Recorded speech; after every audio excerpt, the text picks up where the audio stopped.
Welcome to the Department of Zoology, Darrang College, Tezpur, Assam. In today's presentation, let us make an attempt to know about respiration in Arthropoda. As per the course content of UG first semester, both major and minor, under FY UGP, Guwahati University. Before going to the detail, I would like to remark here that this presentation is a part of the initiative taken by Darrang College Tezpur, Assam, India to communicate open educational resources to the undergraduate and postgraduate students.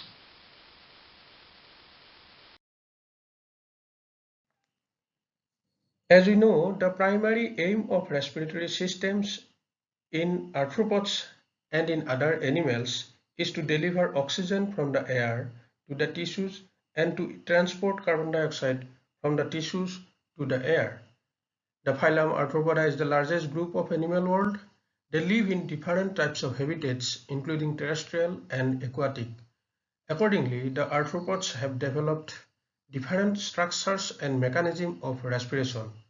With this presentation, we will understand the primary respiratory organs, their structure and mechanism, such as book gills, the respiratory organs in aquatic arthropods, book lungs, respiratory organs in terrestrial arthropods, tracheal system, the primary respiratory organs of insects, gaseous exchange in aquatic insects obtaining oxygen from water, and aquatic insects obtaining oxygen from air. And finally, gas exchange in insect eggs and gas exchange in endoparasitic insects. Let us start with book gills, the organs of respiration in aquatic arthropods. Book gills are characteristic respiratory organs of aquatic arthropods, especially crustaceans, though this can also be observed in some arachnids such as limulus, or commonly called as the king crab, as shown in the figure. These are present in different places of the body, based on which they can be of various kinds, such as podobranchs, also called the foot gills, as they are attached to the coxa of an appendage. Arthrobranchs. These gills are attached to the arthrodial membrane which joins the leg to the body of a crustacean. These are also called joint gills. And the pleurobranchs. The side gills attached to the pleural membrane of the body segment bearing the limb are termed as the pleurobranchs.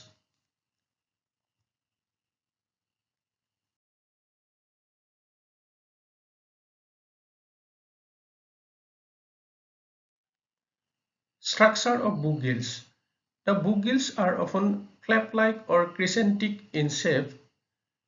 Why they are called book gills? They are called so because they resemble a book. Each gill is made up of several thin structures called gill lamellae or gill plates. These are the gill plates or gill lamellae in a limulus.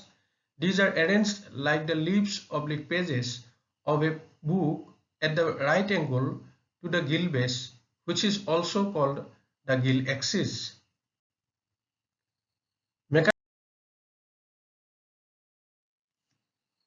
Mechanism of respiration through book gills.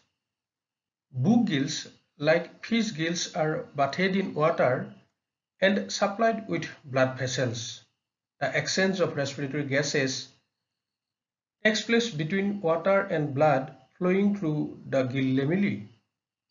The deoxygenated blood is carried to the gill lamellae with the help of afferent branchial vessel. During the flow of blood, gaseous exchange takes place with water, which enters the gill chamber in the form of a current. The thin membranes of the gill lamellae act as an excellent surface for diffusion of respiratory gases. Consequently, oxygen from the flowing water diffuses into the blood, while carbon dioxide from the deoxygenated blood diffuses in the water.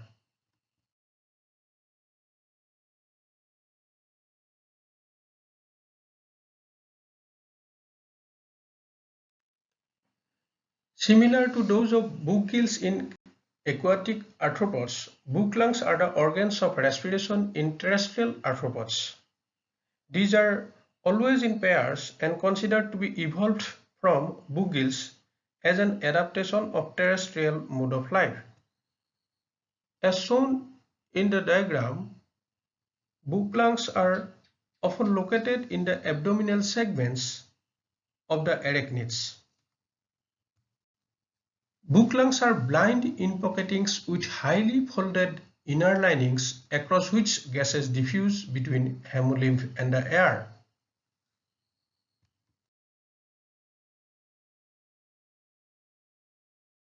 The structure of book lungs.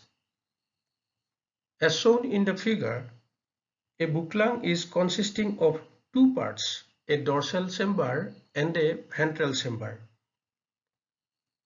Dorsal chamber is also called the pulmonary chamber, formed by the invagination of the ventral abdominal wall. It consists of approximately 150 leaf-like lamellae, each of which is lined with the cuticle. Ventral chamber, also called the atrial chamber or atrium, is the non-folded part of the book lung and is filled with the air.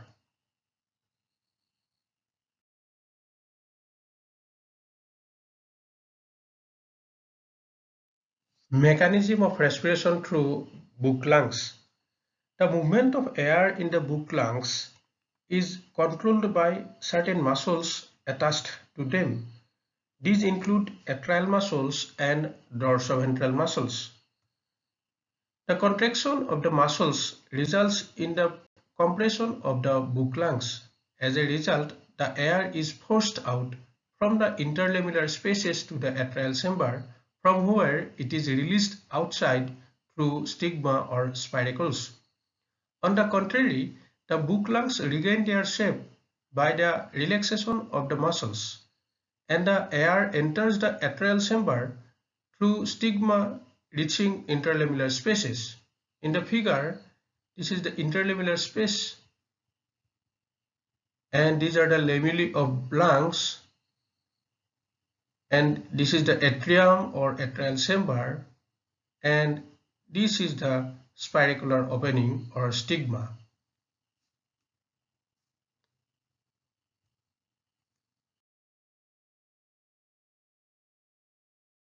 The position of book lungs and book gills. As we mentioned earlier, the book lungs and book gills perform similar function, but their position is different. The book lungs of arachnids are made up of alternating air pockets and hemocoel tissue, shaped like a stack of books and are internal in position. On the other hand, the book gills of crustaceans are also similar to book lungs but are external, so that gas exchange can occur with the surrounding water.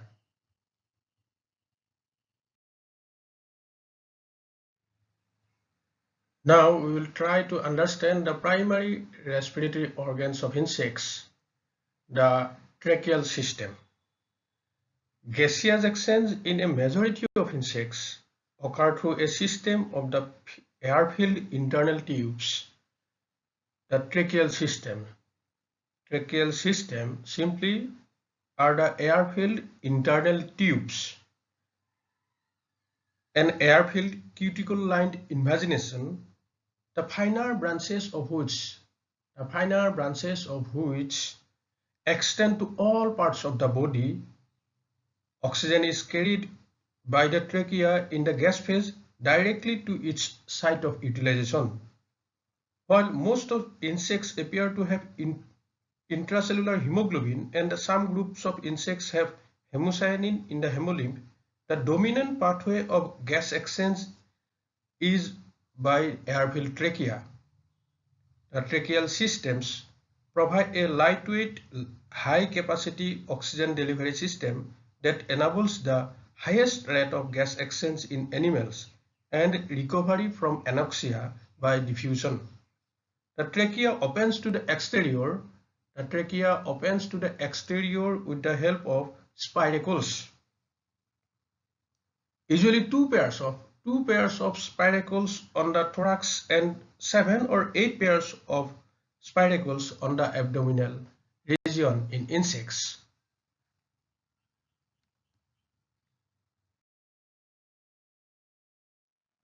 This is the diagram of an insect belonging to order Hymenoptera, showing the tracheal system with the position of spiracles.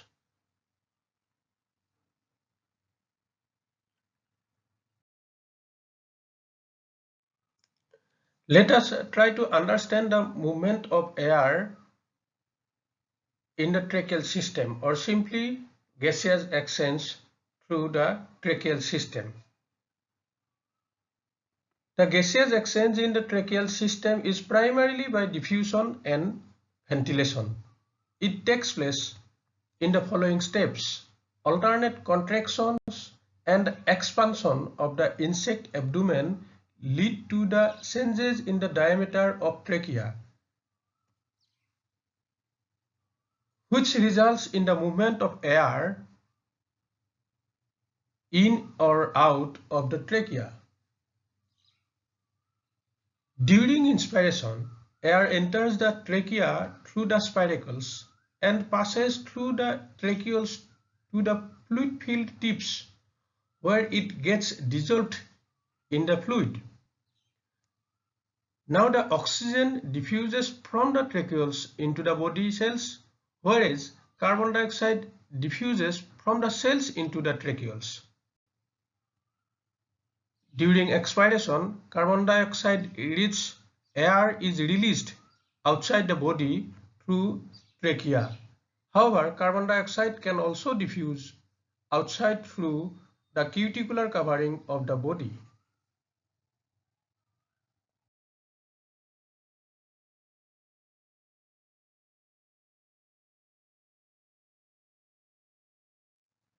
Now come to the aquatic insects.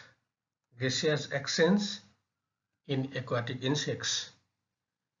Aquatic insects obtain oxygen directly from the air or from that dissolved in the water. The insects which obtain oxygen directly from the air necessitate some semi-permanent connection with the surface or frequent visits to the surface. Insects that obtain oxygen from the water nearly always retain a modified tracheal system, so that the oxygen must come out of solution into the gaseous phase.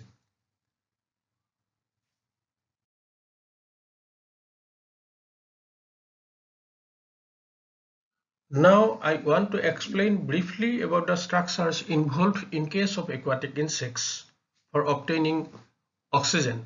Firstly, the aquatic insects obtaining oxygen from the air. Gas exchange by respiratory siphon. Respiratory siphon, as shown in the figure, is a tube found in larvae of certain insects used for breeding. For example, the larva of hoverfly eristalis belonging to order Diptera. Gas exchange by the air bubbles. Some aquatic insects, such as mosquito larvae, can remain submerged only as long as the supply of oxygen in the trachea lasts. But others have an extra tracheal air store, carrying a bubble of air down into the water when they dive. The spiracles open into this bubble so that it provides a store of air additional to that contained in the tracheal system, enabling the insects to remain submerged for longer period. So best example of the insects exhibiting the air bubbles is the whirling beetles, as shown in the figure.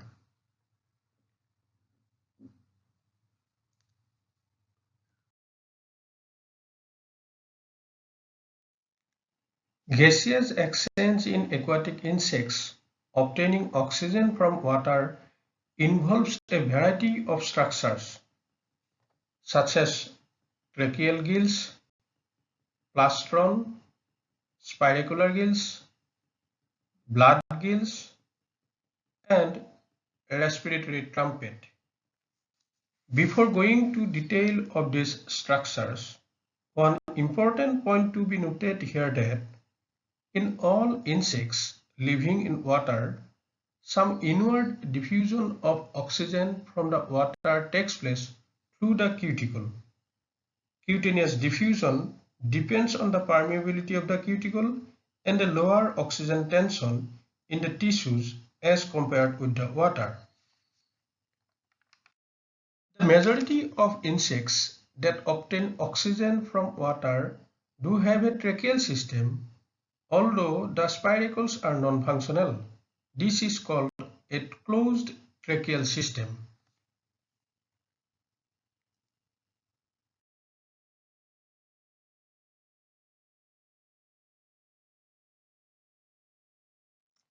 Let us try to understand about the respiratory structures found in aquatic insects obtaining oxygen from water. Firstly, the tracheal gills. Tracheal gills are thin plates or filaments-like structures with abundant tracheal supply. The tracheal gills commonly occur on the abdomen but can also be observed on the thorax. The tracheal gills which occur on the abdomen is termed as the abdominal gills, as shown in the figure in an Ephemeroptera. The abdominal gills of Ephemeropterans are plate-like outgrowths. These are the abdominal gills, and these gills undulates continuously to circulate oxygenated water over their surfaces as the insect swims. Tracheal gills are present within the modified hindgut of dragonfly larvae, creating a branchial chamber. Next is the plastron respiration.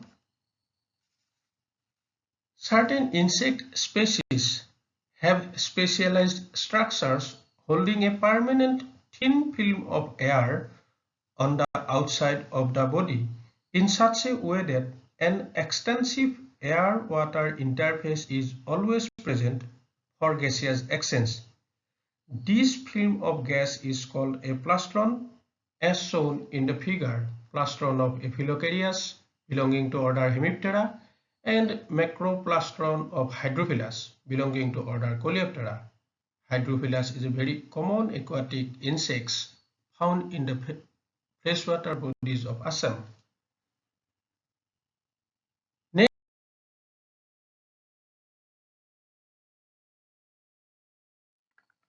another important structure associated with gaseous exchange in aquatic insects is the spiracular gill. Spiracular gills are found in insects that inhabit running water that is highly oxygenated but also subject to periodical drying. They are present in the pupal stages of several dipterans and coleopterans that inhabit intertidal environment. Here, the spiracular gills in the pupa of a black fly Simulium is shown. Next is the blood gills. Many trichopteran larvae possess blood gills at the hind end of the abdomen. They are also found in similar position in some dipteran larvae. Blood gills have a spacious lumen but are devoid of trachea, or trachea are poorly developed. Their lumen is filled with blood and thus these are called blood gills. Blood gills are found mostly in the chironomas. The ventral or anal gill in chironomas is termed as the blood gills. Next is the respiratory trumpet. Respiratory trumpets are structures associated with the prothorax of pupal stage in certain aquatic diptera, such as culex, as shown in the figure. Structurally and functionally, they are similar to the respiratory siphons.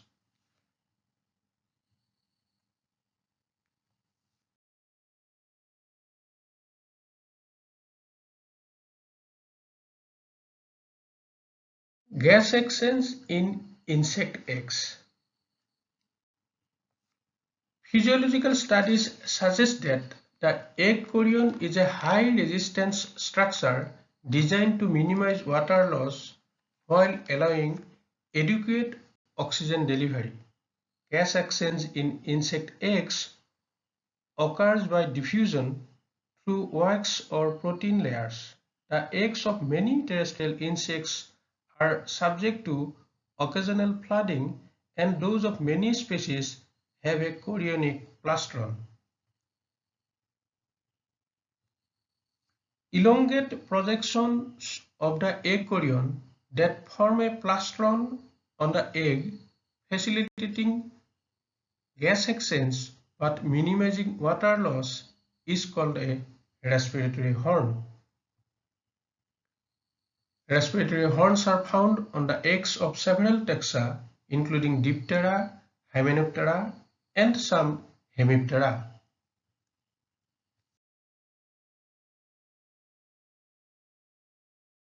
Gas exchange in endoparasitic insects. Endoparasitic insects may obtain oxygen directly from the air outside the host or by diffusion through the cuticle from the surrounding host tissues. In many ichneumoniid and braconid larvae belonging to order Hymenoptera, the tracheal system of the first instar is liquid-filled, and even when it becomes gas-filled, the spiracles remain closed until the last instar.